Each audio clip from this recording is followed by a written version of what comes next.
Mula nang maitatag ang Muslim and Christian Brotherhood sa Batangas, tumibay pang lalo ang pagkakaisa at pagpapaunlad ng kapayapaan sa probinsya.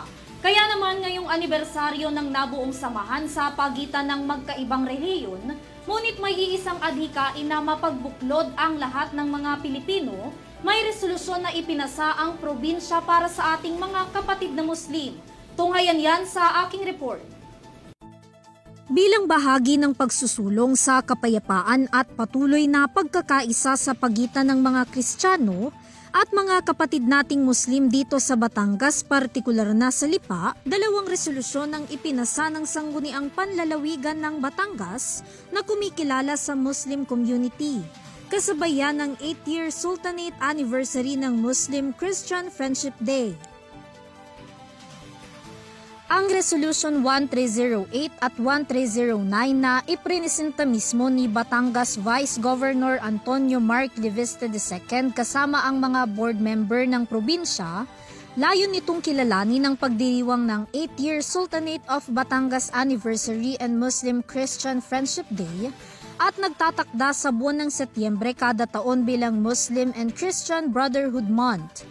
Ayon kay Leviste, ang nasabing resolusyon ay simbolo ng pagkilala ng probinsya sa kapatirang itinatag ng mga Kristiyano at ng kapatid nating mga Muslim, 8 taon na ang nakalipas sa Batangas. Kaisa rin daw sila sa kultura at paniniwala ng mga ito. Noon pa man,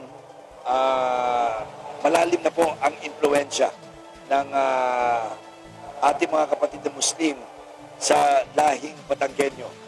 At nais po natin pangalagaan ang heritage na ito, ang culture na ito, upang maipasa natin sa susunod na henerasyon ng lalawigan ng Batangas. Ang pagpasa ng resolusyon na kumikilala sa buwan ng Setyembre kada taon bilang Muslim Christian Brotherhood Day ay patunay lamang na ang ating pangarap at minimithi para sa ating lipunan ay kapayapaan at kaunlaran sa pamamagitan ng pagkakaisa at kapatiran.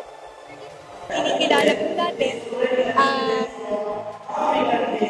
bag ng ating mga kapatid na Muslim dito sa ating komunidad, lalo digit po sa probinsya ng Batangas. And of course, we also acknowledge yung magandang pangyayari na may pagkakaisa or unity po ang Muslim and Christian, considering that it's a different na magkaibang relihiyon. Para naman kay Sultan Coyogan Kokoy Benaning Bansaw na kumakatawan sa probinsya ng Batangas, layo ng kanilang naitatag na samahan ng pagkakaisa ng bawat Pilipino sa bansa sa kabila ng magkakaibang relihiyon. So, itong Christian-Muslim Friendship celebration actually ay through the efforts of the Royal Sultanate of Batangas. Yun pong ating mga pare sa Lipa Cathedral, kasama natin sila, at saka Department of Education and Culture. So kami po ang nagsama-sama dito para maitatag upang may pahayag natin ang isang unidad at isang pagsasama-sama na mawala ang diskriminasyon. So ito kasi yung ini-establish dito yung to establish a strong camaraderie between Muslim and non-Muslim. Dahil yung resolution na yun ay nagpapatunay na nagkakaroon ng malapit sa isa't isa ng Muslim and Christian. Bukod dito, isa rin daw sa isinusulong ni Sultan Kokoy ang maiiwas ang mga kapatid nating Muslim sa diskriminasyon at matulungan din ng mga ito sa kanilang mga hanap buhay. Unang concentration natin yung sa micro and small entrepreneurs para lalong gumanda ang kanilang negosyo. So, as an entrepreneurs, yun po talaga ang aking concentration para dito sa lalawigan ng Batangas ay matulungan natin sila na gumanda lalo ang kanilang negosyo. So, tayo po ay naiimbitahan din sa mga symposium para mapag-usapan itong racial discrimination. Pero nakakatuwa naman, sa buong lalawigan ng Batangas, nawala na ang diskriminasyon.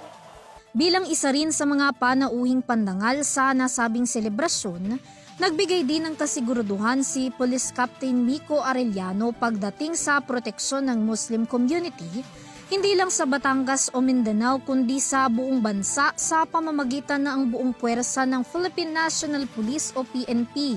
We in the Special Action Force, actually in the PNP as a whole, we observe the mandate of to serve and protect the public and at the same time to build or create a safer place to live with and do business po.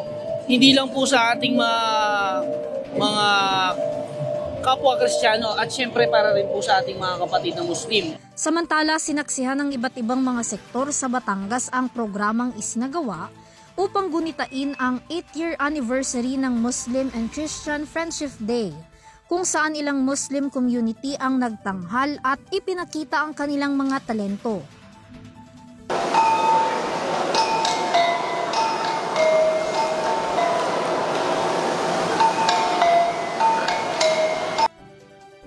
Mula dito sa Lipa, Batangas para sa